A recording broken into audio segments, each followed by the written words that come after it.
وقال الذين أوتوا العلم والإيمان لقد لبثتم في كتاب الله إلى يوم البعث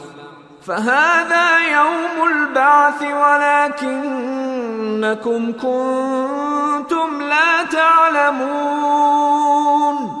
فيومئذ لا ينفع الذين ظلموا معذرتهم ولا هم يستعتبون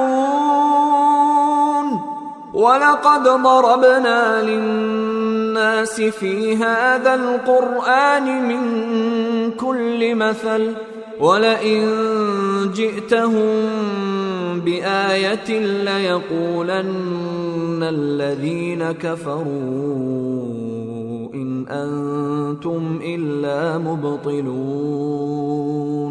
كذلك يطبع الله على قلوب الذين لا يعلمون فاصبر إن وعد الله حق ولا يستخفنك الذين لا يوقنون